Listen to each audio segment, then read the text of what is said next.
What's up, guys? I'm Seth with Wired Customs, and we're back for another episode of Games in Review.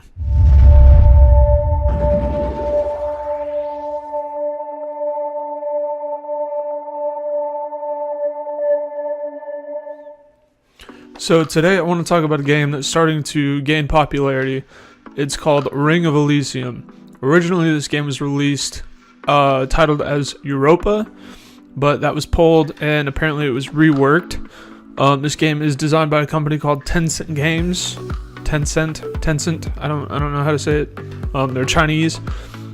They're the same people that made PUBG. PUBG was designed on the Unreal Engine 4, and Ring of Elysium has been redone on their own proprietary game engine called Quicksilver X. And I've noticed that Ring of Elysium does run a lot better on Quicksilver X. We will get into that later. So this game essentially is just another battle royale, but it has some very unique aspects to it. It is not like Fortnite and PUBG. You actually start with a loadout and you choose your spawn. It has all kinds of unique features, and I really enjoy it. And I'm not really even a battle royale kind of guy. So let's fire the game up and let's talk about it. Okay, so here we have the screen as it pulls up, and as you can tell by the format I'm recording, it scales perfectly in 21:9 ultra wide format, so that's great. That is my favorite way to play first person shooters on my 21:9 monitor, so it's great to see that ultra wide compatibility. So this game is in early access. It is not completely released yet, so bots and custom matches are still locked, but maybe it'll have some kind of custom match option coming soon. So here are my battle statistics. Don't look at that, that's really bad. It has weekly challenges and stuff like that, like most battle royale games do, so nothing new there. But let's get into the stuff that makes this game really unique. So I'm going to select PvP, and here we have solo, duo, squad, same as pretty much all the other games. But here's where things start to get interesting. You have a third person and a first person option. I'm not sure if that affects matchmaking, like if you can only do matchmaking with people who choose the same option, or if that's just personal preference. I really like playing this game in third person, so we're going to go ahead and do that. So we're going to start matchmaking.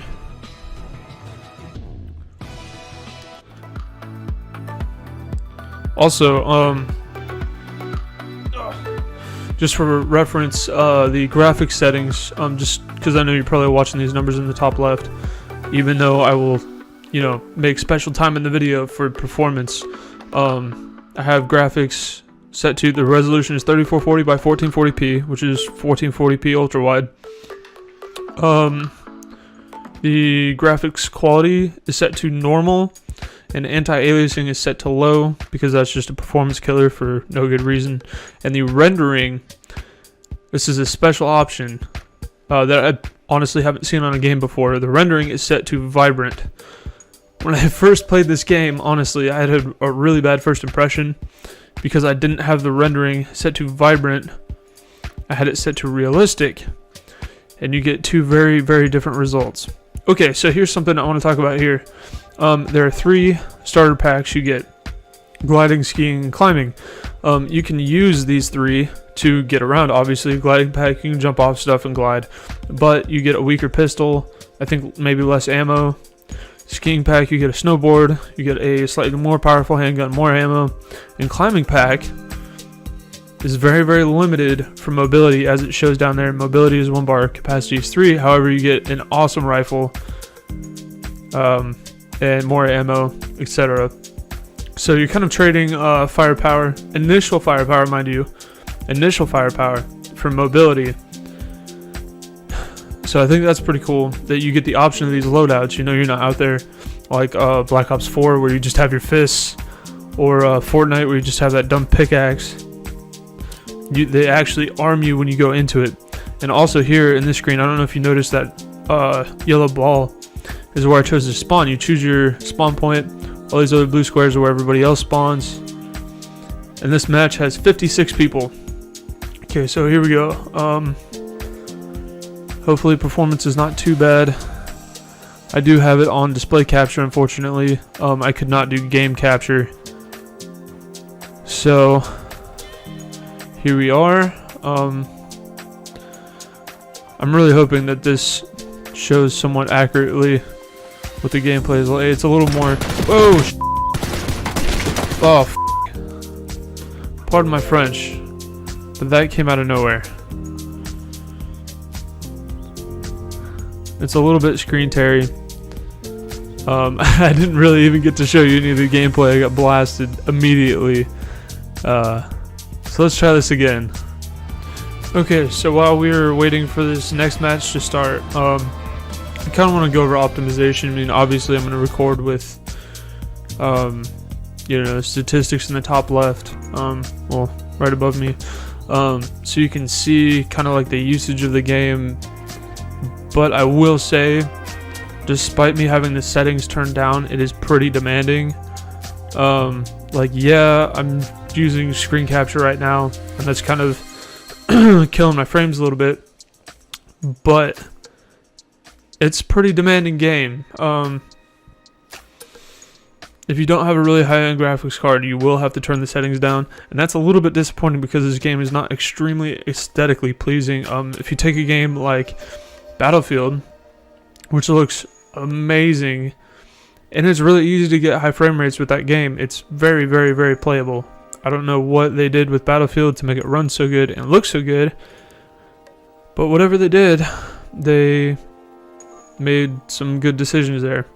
So this game, it's not that it's poorly optimized like PUBG. I don't know what is going on with PUBG because they're using Unreal Engine 4 apparently. It's what I read. And that's an engine that's proven to work very, very well in multiple games. But they cannot seem to get the performance there.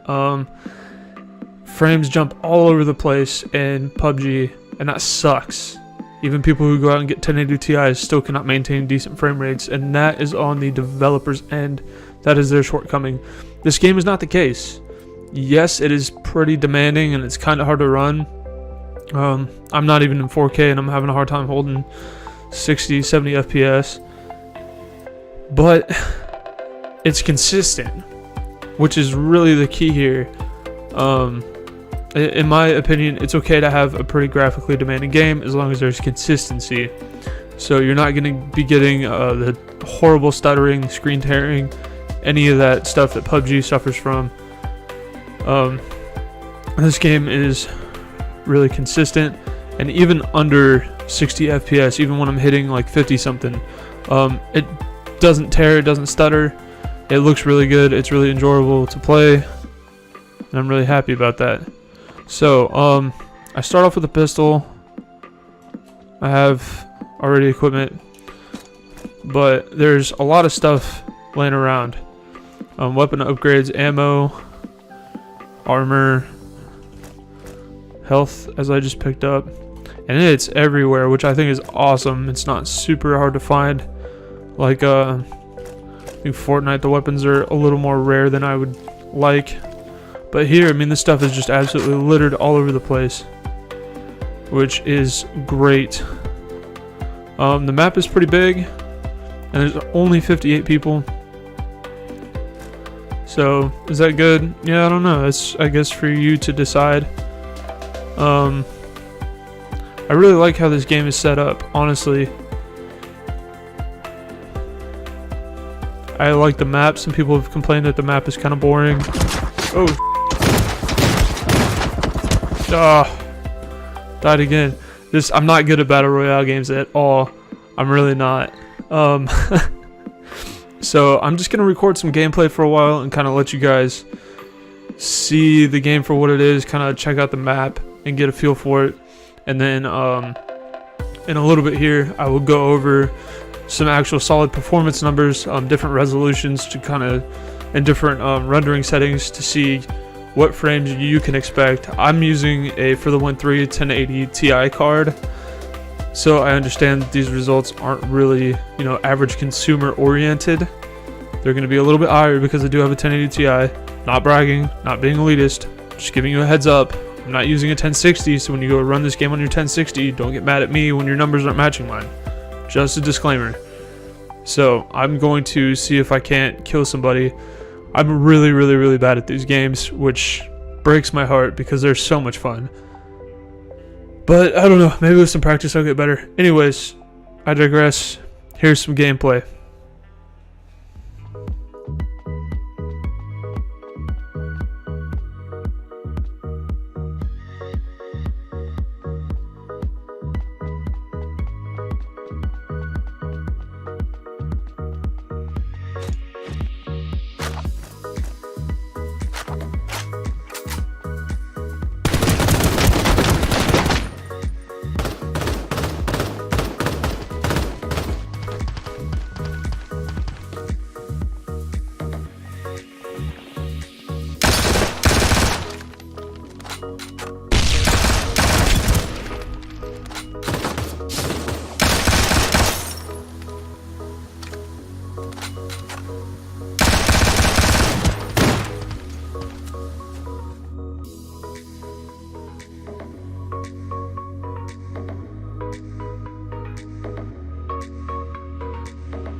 So that was a lot of fun testing that gameplay. I really had a good time. I actually did way better than I normally do, thank God, for video's sake. But as you can see, there's still a couple software issues, like why was I getting the same performance in 1440p and 1080p? There's some kind of frame rate limit in game or something.